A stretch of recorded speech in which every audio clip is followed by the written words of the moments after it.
கோவை மாவட்டம் கோவை புதூர் பகுதியில் உள்ள விஎல்பி ஜானகியம்மாள் கல்வி மற்றும் அறிவியல் கல்லூரியில் வித்யா யாத்திரா 2026 திட்டத்தின் துவக்க விழா நிகழ்ச்சி கல்லூரி வளாகத்தில் நடைபெற்றது.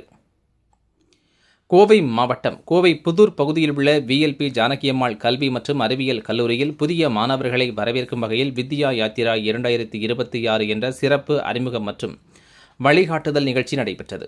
இந்த நிகழ்ச்சியில் 1000க்கும் மேற்பட்ட புதிய மாணவர்களும் அவர்களது பெற்றோர்களும் கலந்து கொண்டனர்.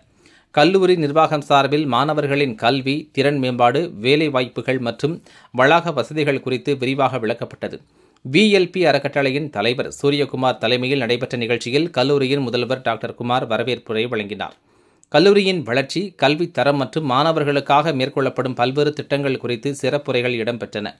மேலும் மாணவர்கள் கல்லூரி வாழ்க்கையில் வெற்றி பெற தேவையான ஒழுக்கம், திறன் வளர்ச்சி, தொழில்நுட்ப அறிவு மற்றும் சமூக பொறுப்புணர்வு குறித்து பேராசிரியர்கள் ஆலோசனைகளை வழங்கினர்.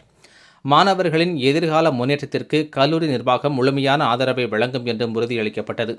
நிகழ்ச்சியில் சிறப்பு விருந்தினராக தன்னம்பிக்கை பேச்சாளரும் பிரபல தொலைக்காட்சி தொகுப்பாளருமான மதுரை ராமகிருஷ்ணன் கலந்து கொண்டு மாணவர்களிடையே உரையாடினார். நிகழ்ச்சியின் நிறைவில் புதிய மாணவர்களும் பெற்றோர்களும் கல்லூரியின் கல்விச் சூழல் மற்றும் வசதிகளை பார்வையிட்டு மகிழ்ச்சி தெரிவித்தனர். புதிய கல்வியாண்டை உற்சாகமாக தொடங்கும் வகையில் நடைபெற்ற வித்யா யாத்திரா 2026 நிகழ்ச்சி மாணவர்களுக்கு பயனுள்ள மற்றும் ஊக்கமளிக்கும் நிகழ்வாக அமைந்தது குறிப்பிடத்தக்கது.